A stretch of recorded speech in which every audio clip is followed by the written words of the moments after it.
Good morning बच्चों। मैं चंदन कुमार आज की इस वीडियो के माध्यम से कक्षा 10वीं बिहार बोर्ड के बच्चे को हिंदी पढ़ाऊंगा। इस वीडियो में मैं बिहार बोर्ड के संस्कृत स्टूडेंट के बच्चे को हिंदी पढ़ाऊंगा।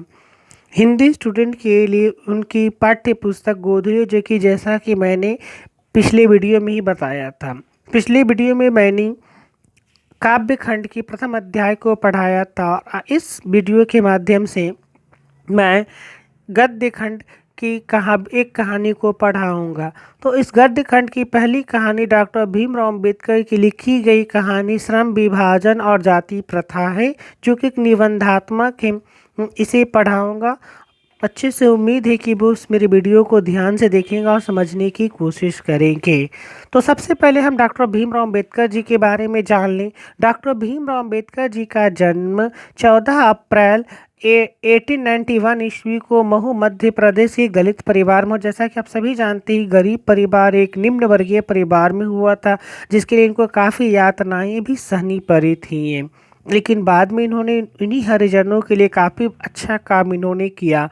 प्राथमिक शिक्षा के बाद ये बड़ौदा के महाराज के प्रोत्साहन से, उनकी सहायता से उच्च शिक्षा के लिए न्यूयॉर्क गए, यानी अमेरिका गए। फिर वहाँ से लंदन, जो कि इंग्लैंड में पड़ता है, वहाँ गए।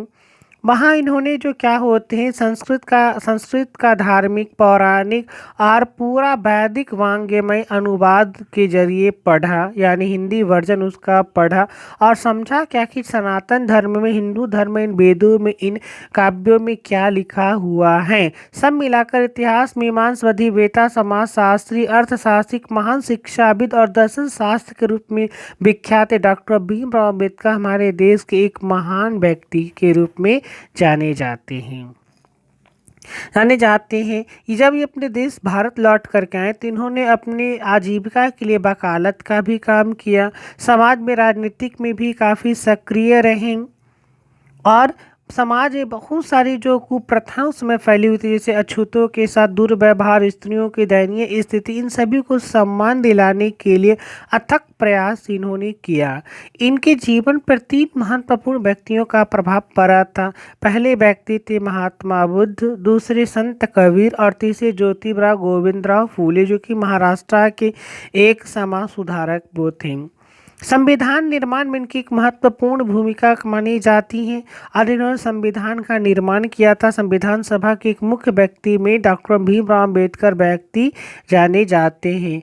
अंत में दिसंबर 1956 को दिल्ली में डॉक्टर भीमराव अम्बेडकर, जिन्हें बाबा साहब के नाम से भी जाना जाता है, इनको श्रद्धांजलि दी गई, इनको अंतिम विदाई दी गई। ये हमारी दुनिया को छोड़ करके चले गए। बाबा साहब ने बहुत सारी किताबों को लिखा, जैसे द क्राइस्ट इन इंडिया,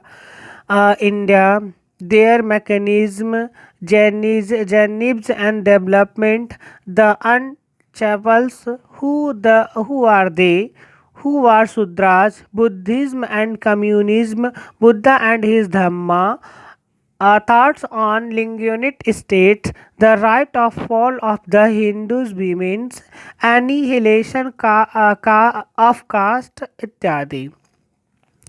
इनकी सारे कहानियों को, लेखों को भारत सरकार के कल्याण मंत्रालय ने 21 खंडों में विभाजित करके पूरी पुस्तकों को छापा है। तो आइए इनकी कहानी हम लोग पढ़े जाति प्रथा, जो कि इनकी प्रसिद्ध किताब से ली गई है। प्रसिद्ध किताब इनका जो था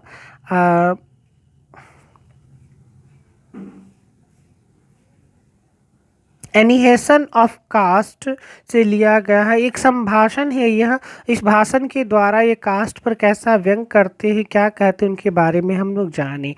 कभी कहते हैं कि यह विडंबना की बात है कि जातिवाद के पोषकों की हमारे देश में कमी नहीं है। हमारे देश में आज सबसे बड़ी समस्या, भुखमरी से बड़ी समस्या जाति प्रथा है, क्योंकि जाति प्रथा के आधार पर लोगों का विभाजन किया जाता है, लोगों के श्रम का विभाजन कर दिया जाता है। लेकिन इसके समर्थक लोग इसको समर्थन करने में कहते हैं कि इससे लोगों में, समाज में कार्यकुशलता आती है, इसलिए समाज में इसका होना काफ़ी अच्छी बात, इसमें कोई बुराई नहीं है।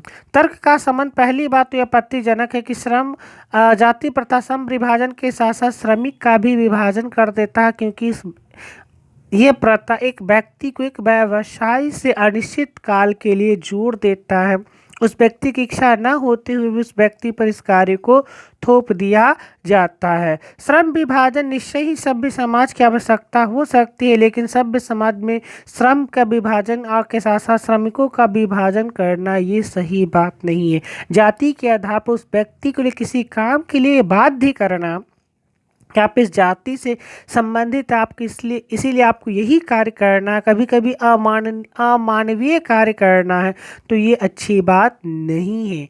भारत की जाति प्रथा की एक विशेषता यह भी है कि श्रमिकों का अस्वाभाविक विभाजन नहीं, बल्कि जो क्या है, एक वर्ग दूसरे वर्ग में विभाजन करती है और एक बहुत बड़ी खाई को जन्म देती है, और यह खाई ऊंच नीच की खाई होती है, सामाजिक विभाजन की खाई होती है, जिसमें एक व्यक्ति दूसरे व्यक्ति से घृणा भी करने लगते हैं। वो जाति प्रथा को यदि श्रम विभाजन मान भी लिया जाए तो ये स्वाभाविक विभाजन नहीं है, क्योंकि मनुष्य की रुचि पर यह आधारित नहीं है। कभी कभी ऐसा भी होता है कि किसी कार्य में उस व्यक्ति की रुचि नहीं होती है, फिर भी उस व्यक्ति को सिर्फ अपनी जाति के नाम पर उस कार्य को करना पड़ता है। कुशल व्यक्ति या समक्ष व्यक्ति श्रम समाज का निर्माण करने के लिए आवश्यक है, लेकिन जब उसी व्यक्ति से जबरदस्ती कोई काम करवाया जाए तो उसे समाज का और सभ्य समाज की तो कल्पना की ही नहीं जा सकती है। वो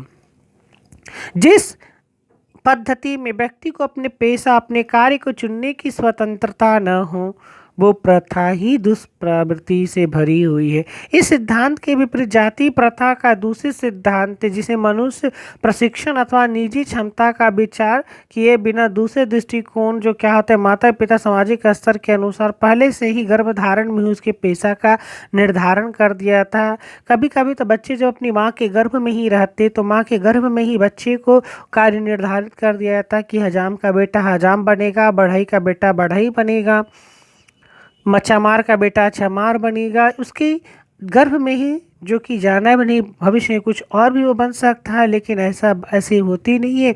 माँ के गर्भ में ही उसकी कार्य को निर्धारण कर दिया जाता है। जाति प्रथा पेशे को दोषपूर्ण निर्धारण ही नहीं करती, बल्कि मनुष्य को जीवन भर के लिए उस प्रथा से, उस व्यवसाय, उस पेशे से बांध देती हैं। भले ही पेशा अनुपयुक्त क्यों ना हो, उस पेशे से उस व्यक्ति का जीवन निर्वाह ना हो पाए, उसे भूखों मरने की नौबत आ जाए, लेकिन फिर भी समाज उसे उस पेशा को बदलने की स्वीकृति नहीं देता है, क्योंकि उद्योग आज वर्तमान समय में उद्योग धंधों में तकनीकी प्रयोग होने लगे, तकनीकी युग आ गया और हर समय कुछ न कुछ नए परिवर्तन हो रहे हैं। लेकिन इस परिवर्तन के दौर भी वो व्यक्ति अपनी परंपरागत व्यवसाय के साथ जुड़ा रहता और परंपरागत यंत्रों के साथ उस कार्य को करता, जिससे उसकी जीविका भी कभी कभी चलाने में असंभव हो जाती है। कहा तो जाता है कि हम स्वतंत्र हैं, लेकिन फिर भी हमें अपने व्यापार को चुनने की स्वतंत्रता नहीं है, क्योंकि हमारा समाज आज भी जाति से बंधा हुआ है।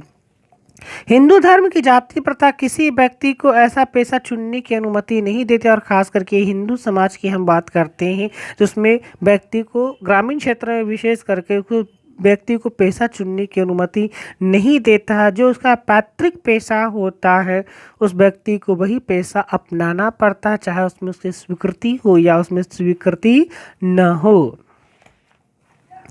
हाँ, इस प्रकार अगर हम देखते हैं कि श्रम विभाजन की दृष्टि से जाति प्रथा गंभीर दोषों से युक्त है। जाति का श्रम विभाजन मनुष्य की स्वेच्छा पर निर्भर नहीं करता, उसे तो उस पर थोप दिया जाता है। मनुष्य की व्यक्तिगत भावना वहाँ पर कोई महत्व नहीं रखा जाता, महत्व रखा जाता है समाज के बनाए गए नियम। इस आधार पर हमें यह भी स्वीकार करना पड़ता है कि आज के उद्योग में गरीब और उत्पीड़न से एक बहुत बड़ी समस्या जाति आधारित प्रथा है, जिसमें व्यक्ति अरुचि के कारण नहीं, अपनी रुचि के कारण भी उस कार्य को करने के लिए मजबूर रहता, जिसे वो करना नहीं चाहता। हर ऐसे कार्य में उसका पूर्ण विकास नहीं हो पाता और ना ही उसमें कोई नए प्रयोग भी वो करता है। ऐसे परिस्थिति में वह काम दिल को नहीं लगता है, दिमाग में कुशलता नहीं प्राप्त होती है और मनुष्य उसको टालू स्वभाव करने लगता, टालू की तरह काम करने लगता है। अतः यह निर्विवाद रूप से सिद्ध होता है कि आर्थिक पहलू से जाति प्रथा हानिकारक प्रथा, लेकिन फिर भी इसके पक्षधर इसका समर्थन करते हैं क्योंकि यह मनुष्य की स्वाभाविक प्रेरणा व आत्मशक्ति को दबा देता है। लेकिन रूढ़िवादी लोग इसको ध्यान नहीं देते, उन्हें तो अपनी झूठी शानो शौकत और परंपरा से ही मतलब होता है। लेखक डॉक्टर भीमराव अंबेडकर कहते हैं कि अब मैं समस्या के रचनात्मक पहलू को लेता हूँ। मेरे द्वारा जाति प्रथा की आलोचना को आप सुनकर मुझसे प्रश्न करेंगे कि मैं जाति के विरुद्ध हूँ, लेकिन वो भीमराव अंबेडकर कहते हैं कि मैं जाति का विरुद्ध नहीं हूँ। जाति बहुत ज़रूरी है क्योंकि हिंदू धर्म में हमारे मुख्यतः 4 जातियों की ही व्यवस्था की गई थी, ब्राह्मण क्षत्रिय वैश्य शूद्र, और चारों बहुत अच्छी जातियाँ थी वो, जो एक ही माँ के गर्भ से उत्पन्न होने वाले 4 पुत्र अगर 4 प्रकार के व्यवसाय करते हैं तो उसके लिए उनको ब्राह्मण क्षत्रिय वैश्य शूद्र की श्रेणी में रखा जाएगा। लेकिन बदलते समय के साथ ये प्रथा ये परंपरा इतनी जटिल होती गई कि जाति प्रथा एक कठोर प्रथा में परिवर्तित हो गए और समय के परिवर्तन के साथ साथ जाति बहुत सारी उपजातियाँ भी बनने लगी। मैं अगर आप मुझसे ये पूछेंगे कि एक आदर्श समाज क्या होता है तो मेरा यह उत्तर होता है, लेखक कहते हैं कि मेरा यह उत्तर होगा कि जिस समाज में स्वतंत्रता, समता और भ्रातृत्व की भावना होगी वही समाज आदर्श समाज होगा।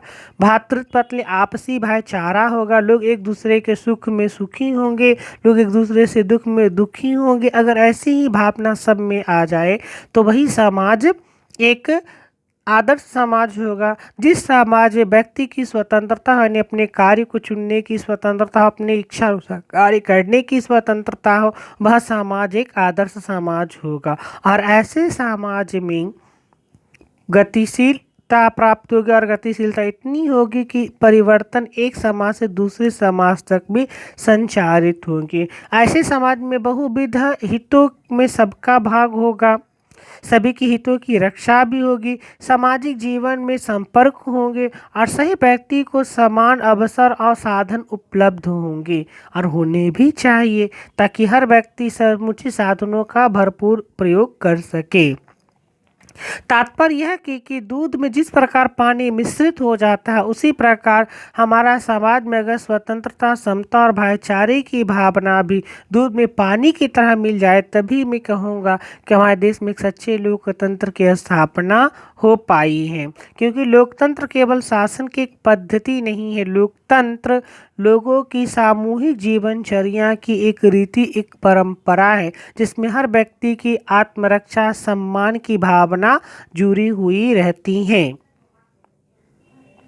जिसमें हर व्यक्ति के अनुभवों का आदान प्रदान होगा, उनकी इच्छाओं का सम्मान होगा और इसमें यह भी आवश्यक है कि साथियों के प्रति श्रद्धा और सम्मान की भावना भी होगी। और ये तभी संभव होगा जब हम लोग जाति प्रथा पर आधारित श्रम विभाजन को दूर करें, क्योंकि ये युवा पीढ़ी इसे कर सकती है, प्रौढ़ पीढ़ी तो इसे कर नहीं सकती है। और उम्मीद क्या जा सकता है, लेखक ये कल्पना करते हैं कि एक दिन ऐसा समाज भारत में आएगा, एक ऐसे भारत का निर्माण होगा जिसमें जाति आधारित श्रम का कोई महत्व नहीं होगा। व्यक्ति अपनी इच्छा अनुसार अपने व्यापार के चुनने के स्वतंत्र होंगे, अपनी जीविका का निर्वाह कर सकेंगे और ऐसे समाज में तब एक सच्चे लोकतंत्र की स्थापना हो सकेगी। उस दिन हमारा भारत पूर्ण रूप से स्वतंत्र होगा। मेरे प्रिय छात्रों, मैं उम्मीद करता हूँ कि यह वीडियो आपको समझ में आया होगा।